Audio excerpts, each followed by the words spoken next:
Hello fellow old schoolers. So as promised, we have another matchup here with the deck from the previous matchup, this time against you are Counterburn with a lot of prodigal sorcerers.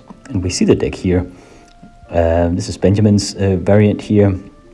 What immediately springs to mind is obviously those prodigal sorcerers, and he also makes use of 4 electric eels. That's actually a very old tech for UR Counterburn, as far as I remember. About 5 years back or something like that, maybe 7 years back, it was all the rage in the UR scene, using these suicidal little eels. And it's actually the name of that the playgroup I'm from takes its name from. This deck isn't really powered that much. It has the blue power, but no Moxen. But UR Counterburn needs that Time Twister and Ancestral Recall and Time Walk just to really load up on new burn spells and let loose with that. Because it'll tend to empty its hands rather quick, trying to just rush the other guy down with Serenity Befriets, and in this case Prodigal Sorceress as backup. This variant has 3 Blood Moons and 2 Energy Flux in main deck, and you can do that when you run the budget variant where you have no Moxen. It's just really brutal, and it's what makes this deck have a decent matchup against the deck. I mean, apart from all the little ways that you ping him with the bolt spells, you might overrun the counter magic, but especially those Energy Flux and Blood Moons will actually really hurt the deck, because the Blood Moons will make all his dual lanes into mountains, and his colored mana will be from his Moxen, but those Moxen will be hard to keep up under Energy Fluxen. And I imagine this deck can actually use a full playset of Energy Fluxen after sideboard, and that would be the way to go, I think. We don't see any shatters here. That is a bit surprising. Sometimes you would have that, but I suppose those detonates will be a nice alternative, just racking up that damage potential of this archetype. Don't see any counter magic either. This time the Skyrim relies on power sinks instead, and probably as a way to just postpone the other guy, because you can actually counter his stuff and then tap him out.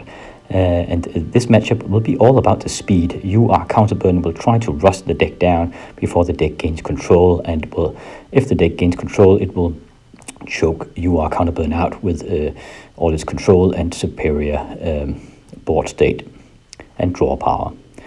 But as said, apart from the huge discrepancy in power between these two decks, UR Counterburn doesn't have a bad matchup against the deck.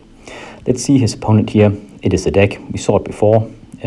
4 books, full playset of counterspells, full playset of white removal, and access to the restricted list here. We actually have 2 recalls in this variant, and we also have a fireball that's next to Wincon and a Mirror Universe to trade lives, and I imagine that will be rather good in this matchup, because UR Counterburn will tend to pressure the life total straight from the get-go, and yeah, that Mirror Universe might come in handy, just to trade life and then fireball the other guy out, or attack him with the Mistress Factories. I imagine after sideboard, this guy will take in his Ivory Towers. Those are great in this matchup, and Serra Angels are great as well, but it will be a dilemma. Does he keep the Abyss in, or does he keep the Serra Angels in? Hard to say. And he can't really take his Disenchants out either, because he needs them against the Energy Fluxen and the Blood Moons, so I don't know what he'll take out actually. Yeah, so this is the matchup. Anyway, I guess we'll have to see how this one plays out.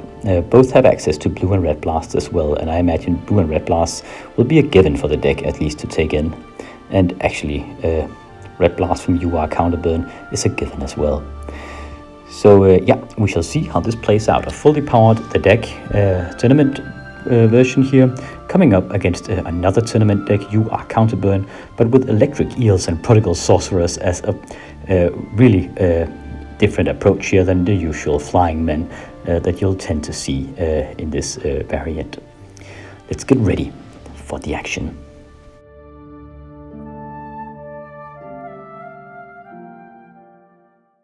Let's brace for impact for the first round here. The deck on the left, as we see in the graphics here, and Counterburn on the right on that Sorcerer Plowshares playmat, round number 1. We shall see who is on the play here.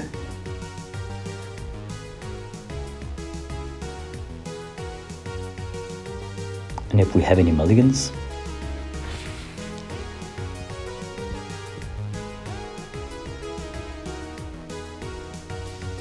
deck on the play, City of Brass. Into a Sol-Ring, into a Chaos Orb. That's pretty damn fast. That Sol-Ring will be very, very good in this matchup. Okay, an Electric Eel coming out of the UR Counterburn deck. A rare sight these days.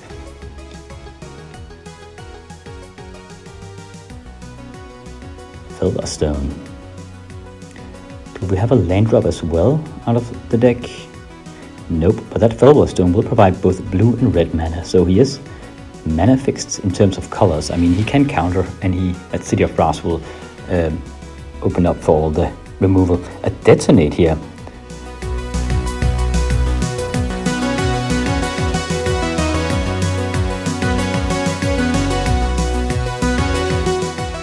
Very, very good one. Good spell here, doing 1 point of damage, so just really pressuring the life total of the deck, using Detonates instead of Shatters. And I think the Sol-Ring was the correct target here. Chain Lightning. Now, the other guy can actually bounce the Chain Lightning. He has 2 red mana from the Silverstone and the City of Brass. He should bounce that Chain Lightning down on the Electric Eel, just to get rid of it. The Eel does 1 point of damage each turn and can be boosted, as we saw in the graphics. Oh, Sonic Blast here. Yeah, you are Counterburn emptying his hand, but doing a ton of damage early on here. Now attacking with the Eel one more time. Deck is down to 9 points of life. He takes it on the chin, down to 8. Being a bit mana starved here, that Sol-Ring would make his transition into Yamda Tomes more easy, but yeah, without that it'll take a while, especially if he doesn't draw any lands here.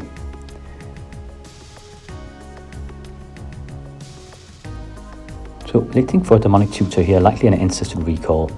Should use that immediately just to circumvent the UR Counterburn's counter spells, or power sinks as the case may be. And this might actually provide some additional lanes so that he can actually make a land drop for once. Has missed a few of those. Yeah, I think we have it here. Ancestral Recall. Let's see if he draws into a land. He should, right? Yeah, Tundra. Now he can't counter, so he'll be vulnerable in this turn. But he can still play white spells like Swords to Plowshares, and he can activate the Chaos Orb, which will come in handy if there's a Detonate on it.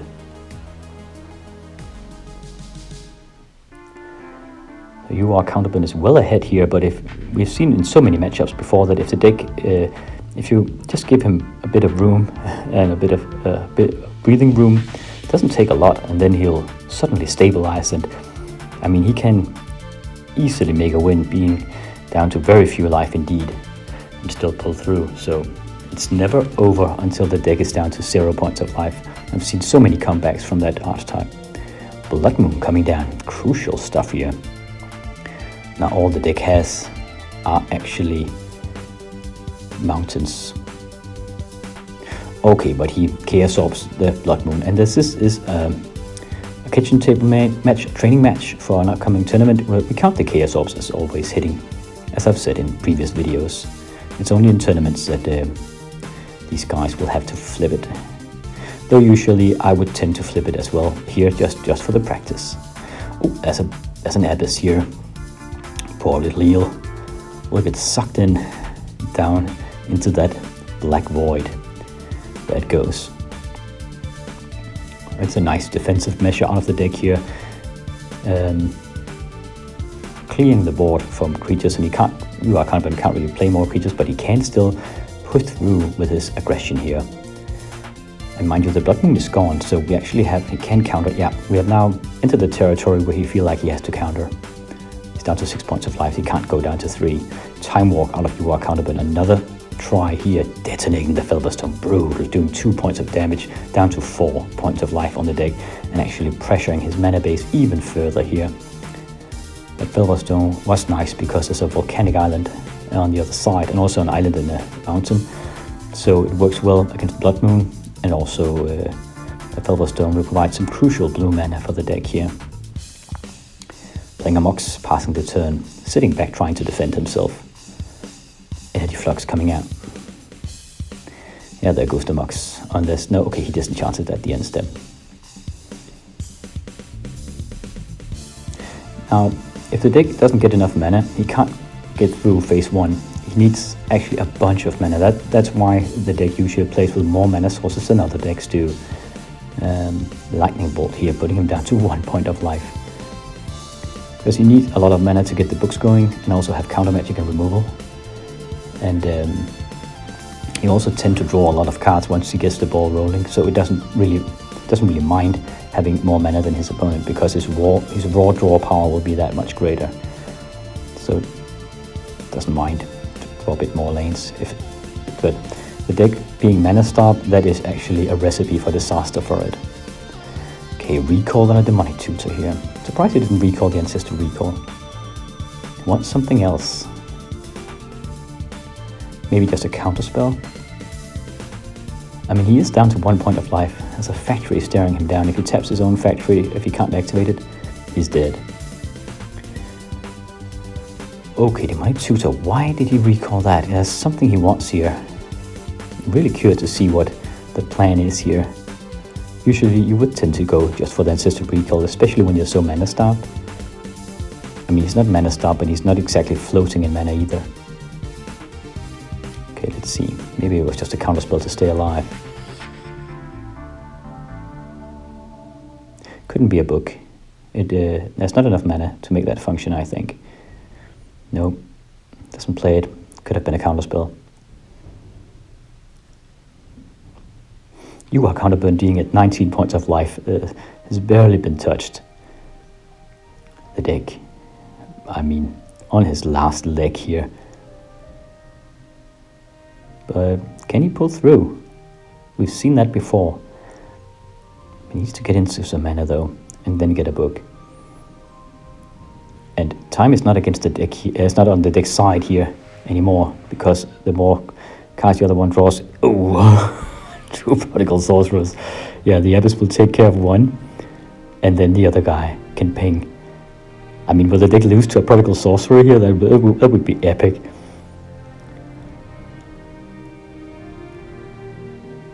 Can he remove the other one? Actually, he needs to remove 2, because the other one can actually ping him in his upkeep. Even before the Abyss takes it, he dies. A prodigal sorcerer ping here. I've never seen that before. A prodigal sorcerer taking out a fully powered the deck. So round 1 goes to the budget You Are Counterburn deck, winning with a prodigal sorcerer here. So we'll gear up for round number 2. I bet we'll see Sarah Angels and Irate Towers getting in on the deck side, especially those Irate Towers will be crucial. And more Energy Fluxing and Red Blasts in You Are Counterburn, and we'll see blue and red blasts on the deck, just as another way to get rid of Blood Moons as well with those blue blasts and block bolts. Okay, Library of Alexandria turn 1 here. And we saw there were no black whites in the You Are Counterburn deck, so he doesn't have many outs against that Library of Alexandria. He does have the 3 Blood Moons, I suppose. If you can get them out before the deck is able to counter. Okay, 2 factories attacking with 1. I mean, even with 2 factories, you'd play a Blood Moon next turn if you can. Because you really need to get rid of that library. Okay, double blue mana out of the deck. No white mana though. A mountain. So he can counter a Blood Moon, but he won't be able to disenchant in response. Do you play the Blood Moon here if you have it? I think you have to. You have to try. The deck won't tap out from this position. He'll try to protect that library. Yep, here we go. Drawing with the library. In response, do we have a counterspell? This is crucial.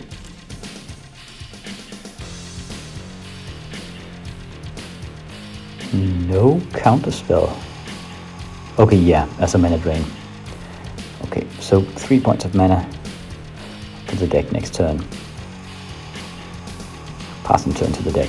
Now he can actually get a book out if he can make another lane drop. He still needs to keep that blue up to protect the library at all costs, I think.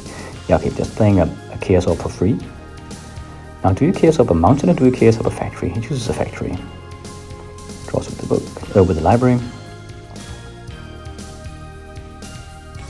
Place down a city of brass, so now we can actually disenchant or source the plowshare of that factory. Another factory coming down. Another attempt at a blood moon. Yeah, we do. He needs to make this work. If at first you don't succeed, try again. Blue blast. Yeah, I imagined you put those in. Blue blasting that blood moon. So the deck still survives, keeping the library safe. That is his ticket to the victory. Ivory Tower. That was the other prediction. So now we have a Library of Alexandria Ivory Tower combination here. This is brutal. The deck can actually draw on the other guy's upkeep and then, oh, but there's a detonate on it. No counter magic. 1 point of damage, no Ivory Tower. Otherwise the deck will gain 4 life per turn because he can draw into 8 cards before the Ivory Tower takes effect. And that would be, unstoppable for Counterburn, who relies on rushing the other guy down with burn. If he heals, unlike a Sonic Blast each turn, ooh, another Ivory Tower. Yeah, if he heals like 4 points of life a turn, there's no way to keep up. So I actually need another detonate because not even an energy flux would do anything here. You just pay for that Ivory Tower. It's worth it.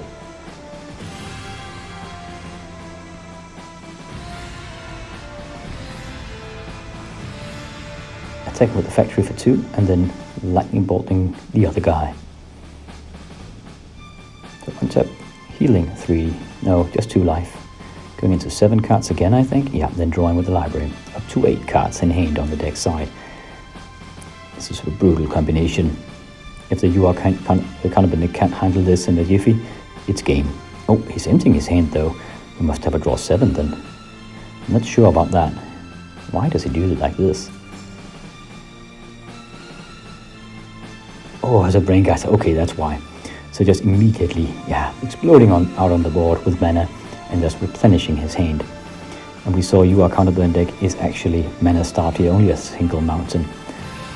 And the deck can even pay 2 life just to get a Felberstone out. He doesn't mind.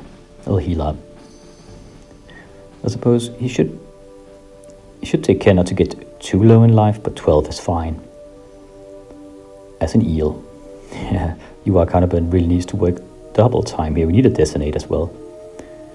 Wheel of Fortune, that's what he needs. Oh, it gets blue blasted though.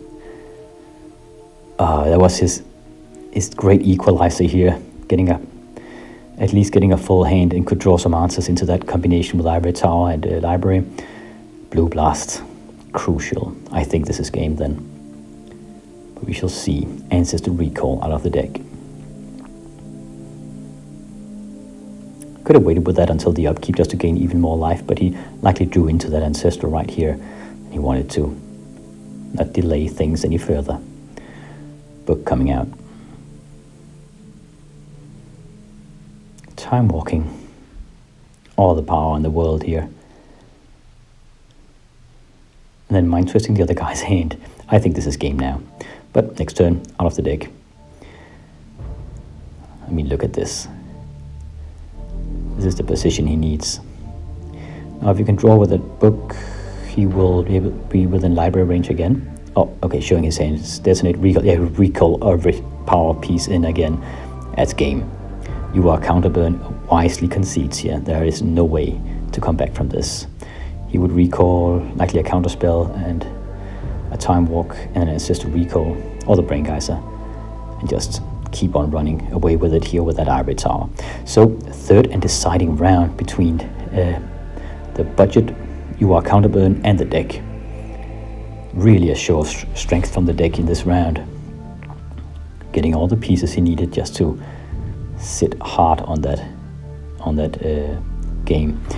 Okay, first turn Eel answered with the first turn Ivory Tower. Do we have a Detonate? Nope, we have a Chain Lightning and an Eel attack. So 4 points of damage all in all. The deck healing up 2 points of life. Almost healing an entire lightning bolt here. That's why Ivory Towers are so great against a burn strategy like this.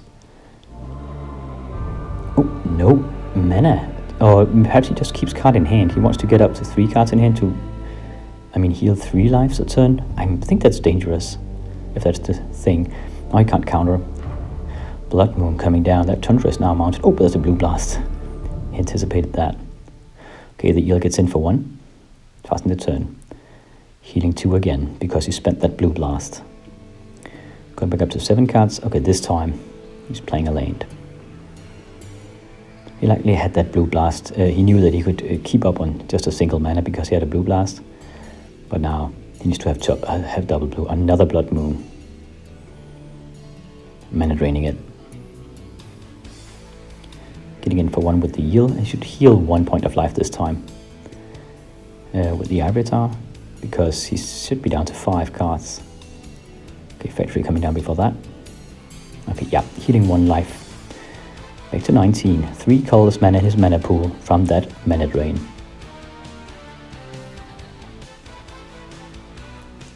Bring guys up for 3.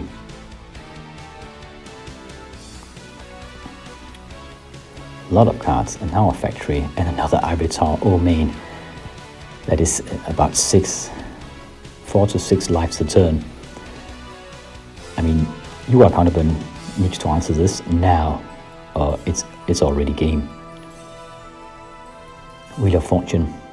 Yeah, he knew that there was nothing he really needed to do that. He needs to remove at least one of them. He can't though. Attack with 1 Factory and an eel just to hold the life gain just a little bit back. 6 life coming in to the deck here, just for having an upkeep. Putting him at 22. That's what I mean. You can't allow the deck to have too many of those kinds of upkeeps, or you just won't be able to burn him out. Filberstone.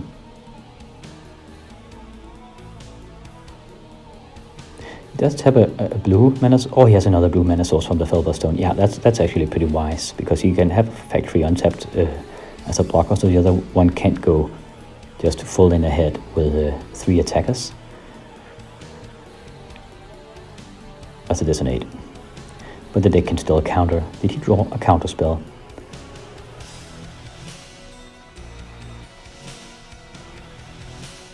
This would be a good time to do it, because as said, he doesn't need to get 6 life. He has a Blue Blast.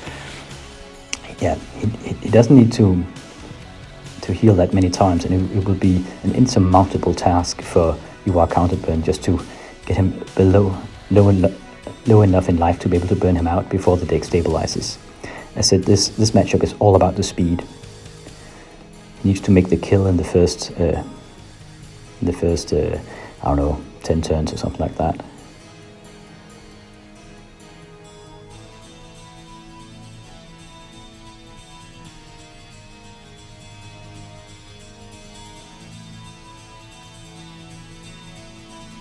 There's a Time Twister in hand.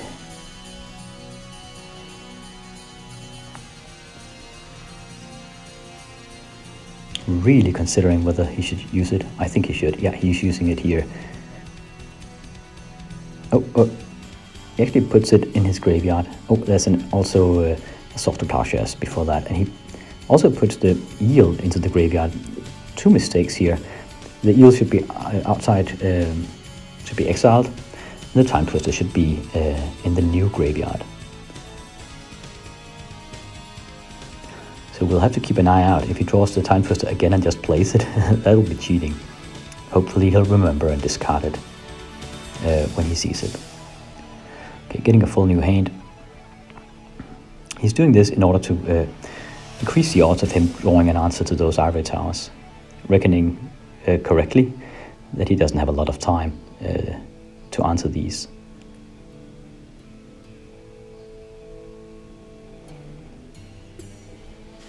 Okay, passing the turn to the deck. 6 life more for the deck. Brutal stuff here. Oh man, there's a library as well. So he can actually get 8 lives a turn if he does it at the other guy's end step. If he uses the library there. Ivory Tower. Not Ivory Tower. Mox Pearl, Mox Sapphire.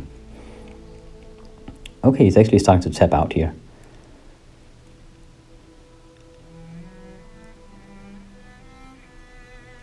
I don't think he should. Just needs no need to get a book out. What's that? Black Lotus. Tapping the blue mana. Do we have a book? Okay. Okay, that makes sense. He can use it in the other guy's upkeep and still keep up for his counter magic here.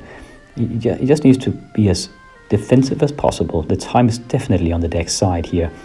If you can counter any detonates or any blood moons, then no amount of cards from Counterburn can actually threaten the deck in this board state. He will get 10 lives a turn if he draws with the library and the book in the other guy's end step, and have a hefty card advantage to boot. And the only viable strategy from Counterburn would be to try to burn him out before the card advantage becomes too crushing, and he can't do that when he gains 10 life a turn, 5 from each Ivory Tower. Energy Flux, yeah, I suppose that's what he really needs. You should counter this.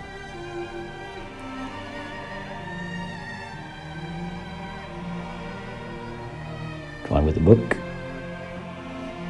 Trying to open up for a disenchant. I think I would have tapped the factory instead. Okay, no such luck. Okay, there's an opening here. That Energy Flux and attacking with a few factories. Not that it really matters, but in this next upkeep, it will be a smackdown on the deck here. All those artifacts. I think he should do everything he can to pay for those Ivory Towers. Might lose the book, and he will lose his artifact mana. But at least this turn they can pay for other stuff. Unless he has a disenchant, of course. Or Red Blast. Okay, drawing with the book. To get a disenchant. Maybe. Okay, he needs to pay for the Ivory Towers. Okay, yeah, he does so here. Correctly played, I think. Trying to ride the odds. Getting 4 points of life from the Ivory Towers. Losing, a hefty bunch of cards here. Energy Flux and main. Brutal in this matchup. Really a turnaround, but the deck is still... I still believe he has the advantage for sure. With an active library and 2 Ivory Towers out. Now Insistent Recall. He has made a lane drop though. So he has to discard that Tundra. Okay. Okay. Back and forth here. Counterburn. 4 factories on the board here. He can do 8 points of damage, but it won't suffice. Mountain coming out.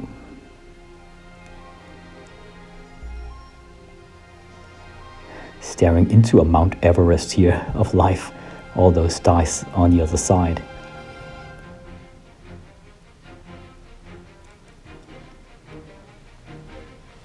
A real pickle, this one. But now is his time to shine, his time to pounce. The deck is tapped out. If we have anything to remove those, now's the time. The Blood Moon. Okay, yeah, that is actually crucial as well.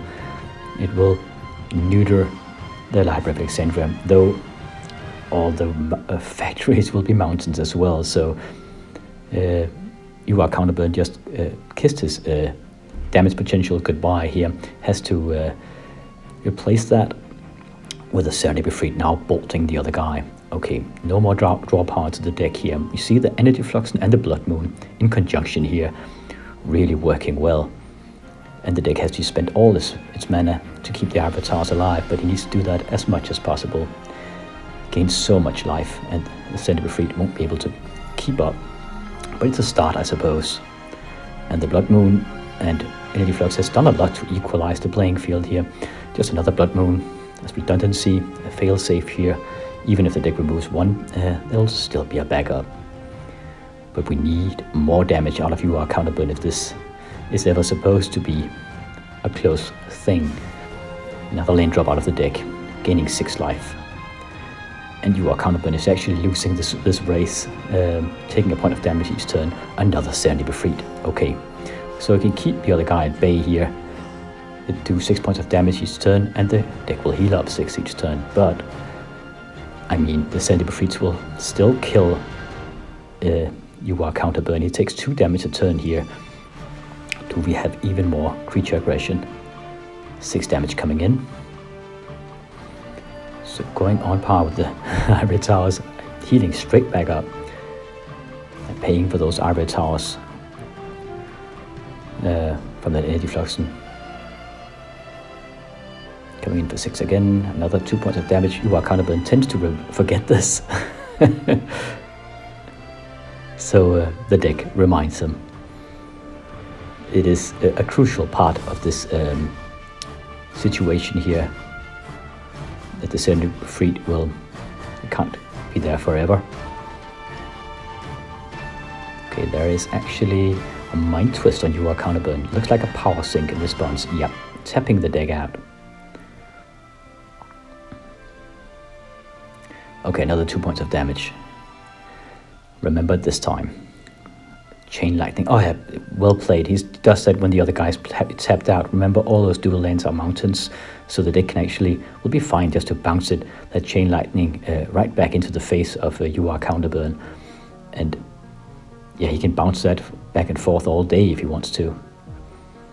He has way more life. And even though the Sandy Befried does 6 damage a turn, it only neutralizes the Ivory Tower. It actually does no headway into the life total of the deck. Another 2 points of damage on You Are Counterburn, putting him down to 10. Coming in again. Yeah, he's just... Dice goes, dice comes in. Oh, only gaining 4 life this time though. Because of the Mind Twist. Should probably keep all his cards in hand now. Yep, another 2 points of damage. I think this might be game. And since Rico, he can't play that with a volcanic island, he needs to play it with an island. Not that it really matters that much. Detonating one of them. Okay, now this is actually a bit of a turnaround. No counter magic out of the deck. He can't play one because he doesn't have anything. And now Wheel of Fortune. Hot damn. Look at all that removal. The deck is actually in a bit of a headlock here. Much of the stuff he can't be played as said in the deck tech, and if he plays Moxen, he has to pay for them. Prodigal Sorcerer coming out. 2 Chain Lightnings. He should bounce that. He bounces it back. 6 points of damage on You Are Counterburn. That'll actually be game. Oh, okay. I think they replay this part. That's a bit of a misplay here. No, he should keep that back. He forgot that he can be bounced. So I can't really use those Chain Lightning unless he's passing the other guy. Yeah, Prodigal Sorcerer is a way better strategy here. 2 Sandy Befrieds gets in. Only a single Ivory Tower this time. The Moxen dies. And pays for the Ivory Tower before it goes to the graveyard. Okay, so we're staring into 8 points of damage a turn on the deck. He heals 2.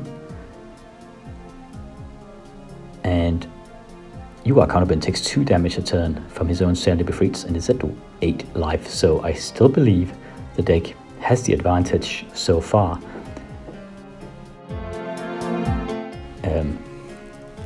He can't play much because there aren't any basic lanes. I think he should have paid for that Mox. It was his only source of black mana. He should have played for the black, keeping the black Mox. I mean, he could draw into an Abyss. But I suppose he might have taken the Abyss out, and he has spent the Mind Twist. Oh, that's a Plains crucial stuff. Do we have a balance here? Maybe he shouldn't use the balance, actually. He probably shouldn't. The other guy's down to 4. Oh, man. But another Prodigal Sorcerer out of You Are Counterburn. Another island. 6, 7, 8, 9 points of damage. Holy moly. Putting the deck down to 12. Scratch that. 13.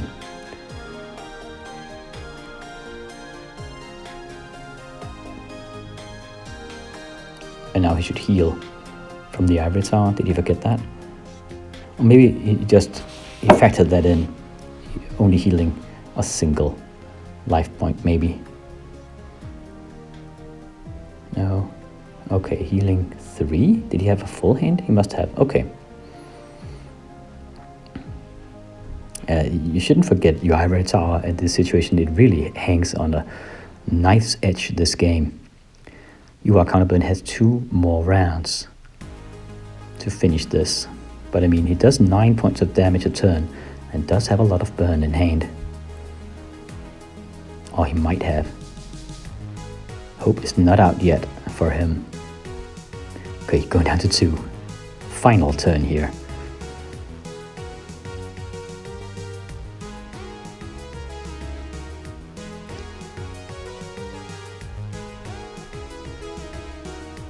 Okay, doing 9 points of damage again. Putting the deck down to 7. Oh, wow.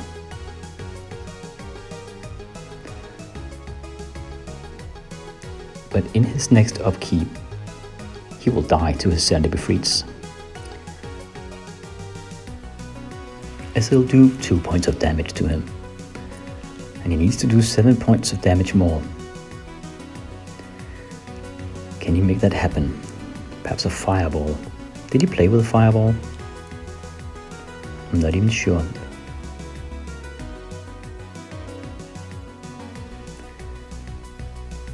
But he would have played them. He's giving it a good think here. I mean, I get that. It's really coming down to the wire here. He does have a couple of Chain Lightnings. I suppose he could... Yeah. Okay, so his Chain Lightning on his own Serendipity. I was just about to mention that. That'll give him another turn. That'll actually make him give the other guy 6 points of damage, but it won't be enough. The other guy will be at 1 point of life.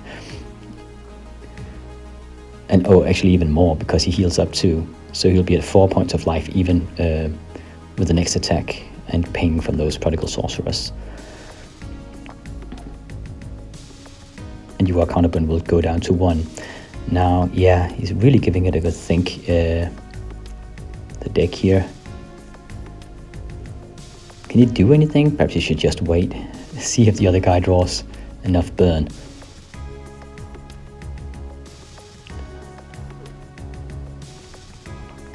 Oh, wait a minute. You will attack for 3-6. That'll put the other guy on 4. Then he'll heal 3. That'll put him on 7. Then he might be able to just ping him in the upkeep for 3 more with the Prodigal Sorcerers before he dies to his own Serendipity, but it won't be enough either.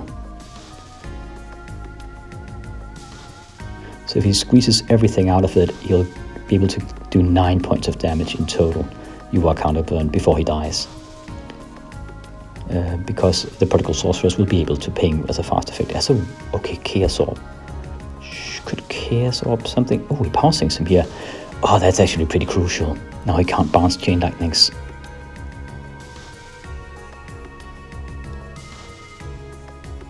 So I need to tap them. We need to, I mean, I'm not even sure the Power Sink works, but it will actually empty his mana pool also, so he can't even activate his Chaos Orb in response. Even if he gets to play it.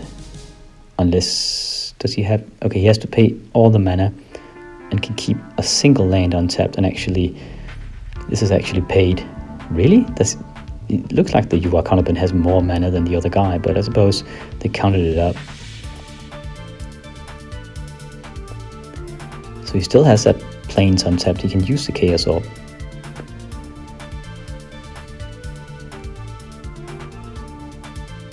Oh, this really needs some calculations here. What a nail biter. Looking through the graveyard. Oh, he's probably wondering if the other guy can recall next turn and get some burn spells in.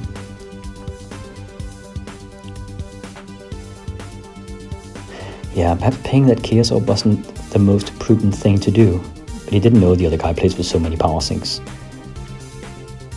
I mean, all those mountains was what annulled all those Chain Lightnings.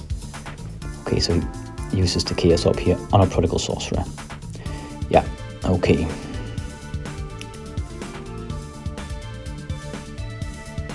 Oh, and then he sorcerer pushes another sorcerer. Okay.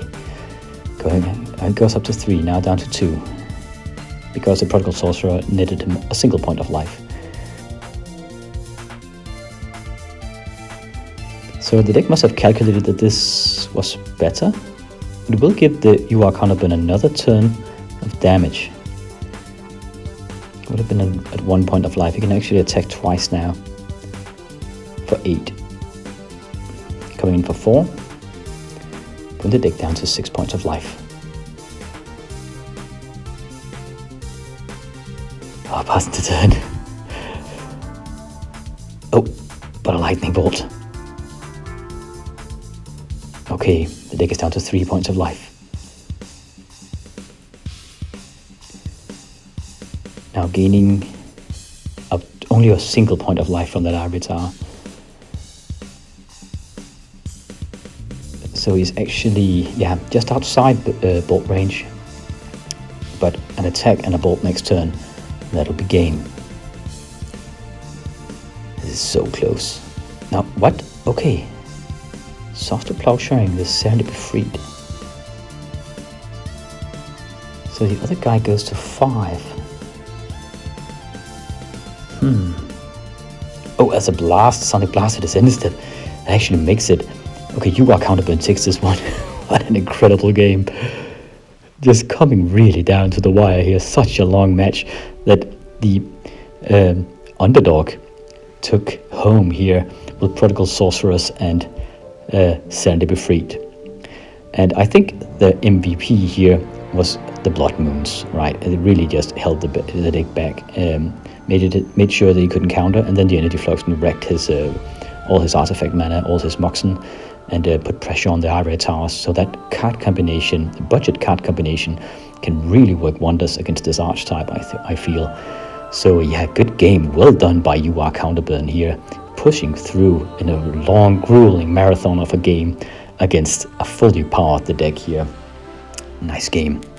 So that's it for now. Thank you for watching, and I'll see you in the next battle.